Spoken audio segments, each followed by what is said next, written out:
here's a ghost story for you. All right, so in the early 80s, here in Cryptovania,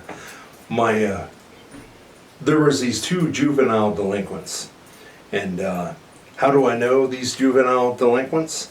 Well, one was me and one was my best friend. So it was getting on to the winter, Thanksgiving time, and we decided that we had always considered ourselves trappers and hunters and all that kind of stuff. So we come up with the perfect plan. We were going to go down to 30 foot. Well, process was that there wouldn't be many people out there, and that was the whole thing. That's how it was the perfect crime. Me and my buddy, we calculated all this, and there wouldn't be anybody out there at all. So and there was a man down there that he had a backhoe, and he was scooping up the topsoil and the silt and all this and that, and he was selling the stuff, and he had really created a perfect habitat for muskrats. So me and my buddy, we were going to get down there and we were going to set traps before the opening day. And when we went there, we ditched our bikes up on top of this hill, and we went down to the railroad grade. And then we went up the railroad grade a little ways, and then we went down to this kind of like a turnaround or whatever. And this was where the ideal habitat was at for muskrats. And I mean, granted, they were worth a whole $4 at the time and stuff like this, but I mean, that was the thing. But 30 foot, I don't know why it's called 30 foot. It's kind of a misnomer, but that is indeed what it's called. It's probably about like 6 foot deep. I don't know, but there it is. It's just downtown Cryptovania.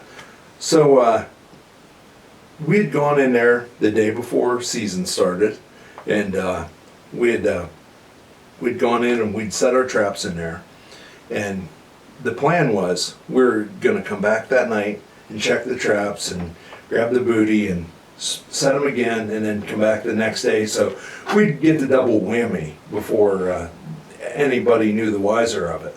So we figured, there wouldn't be any game wardens or nobody was going to be around there because it was the night before Thanksgiving. Nobody likes to work the night before Thanksgiving.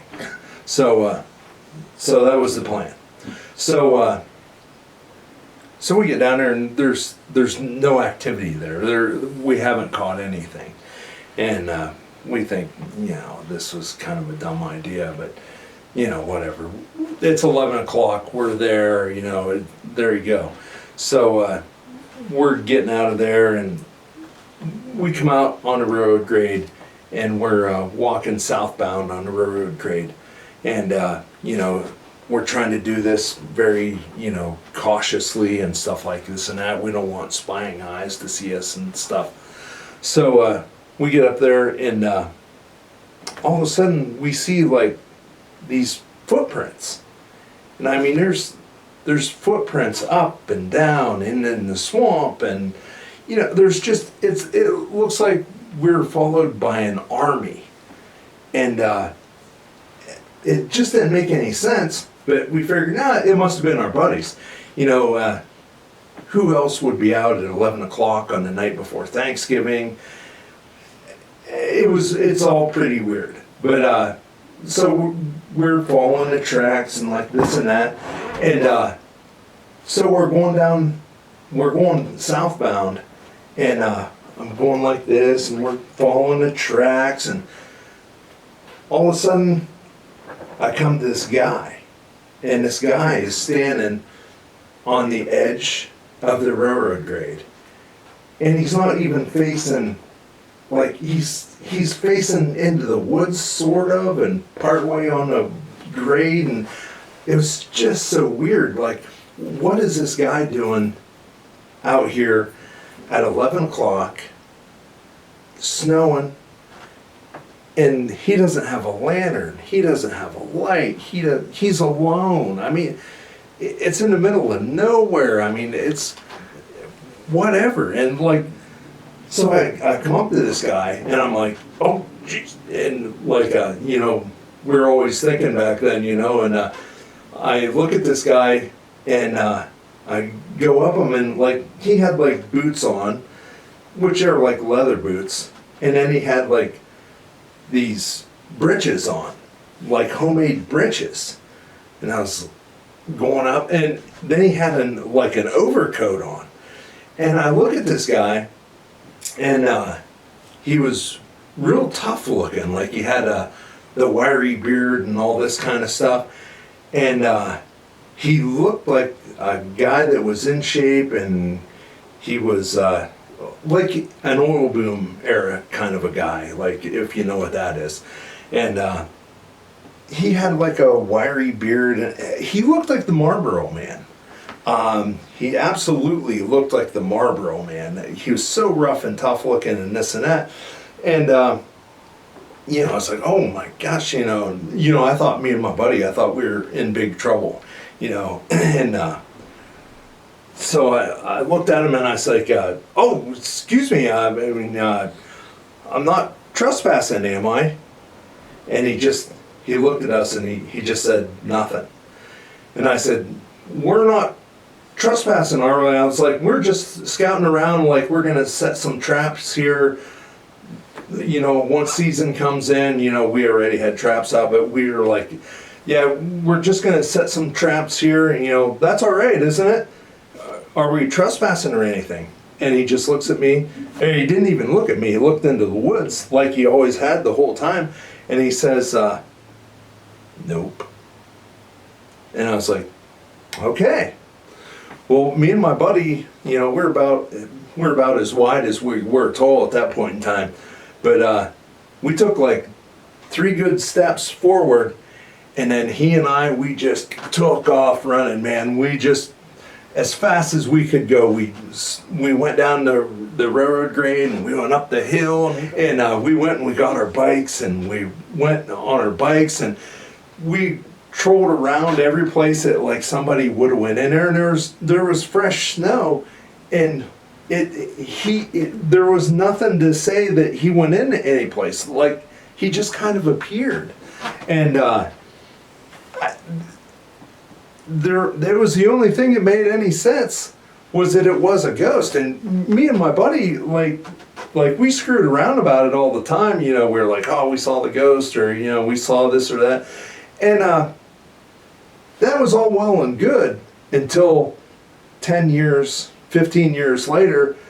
Years went by, and I'm working in a garage, and this guy is in there, and he's getting his car worked on, and he's a nice old guy, and he tells me where he lives. He lives out by 30 foot, and this and that, blah, blah, blah. And I was like, oh man, I was like, me and my buddy, we seen a ghost down there one night. I mean, it was scary and this and that. And he goes, oh, you seen old Jack? And I said, yeah, I guess we did. I was like, is that like a hermit or somebody that lives down there? He goes, no, that's a ghost. I was like, you gotta be kidding me. And he's like, oh yeah, he knew all about it. And I was like, wow. I don't know. But I'll guarantee you that guy was real. And when that guy told me that was Jack, I about had a conniption when he told me that. And to this day, I think that was Jack. And he's still there, I think. So if you're ever in Cryptovania, take heed.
like the taste of it.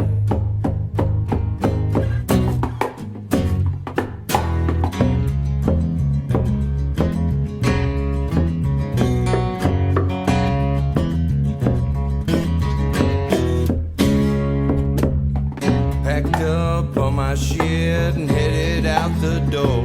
And I can't get back the things that I stole. And I won't walk away from this life I love. Got down on my knees and kissed the stars above. Don't wanna be the only one, be the one caught looking like a fool. Don't wanna live with it, don't like the taste of it.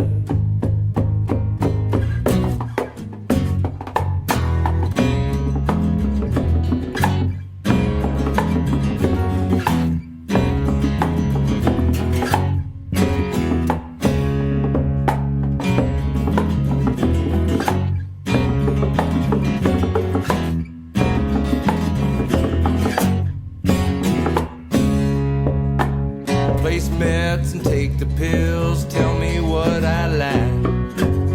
Seems like I have been told all this before. Yell in my face, I don't hear a sound. I feel no guilt, I feel no pain. Don't wanna be the only one, be the one caught looking like a fool. Don't wanna live with it, don't like the taste of it.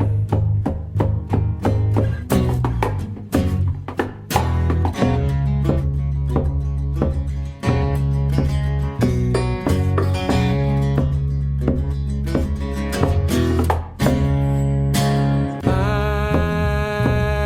can see you coming from a mile away. No need to see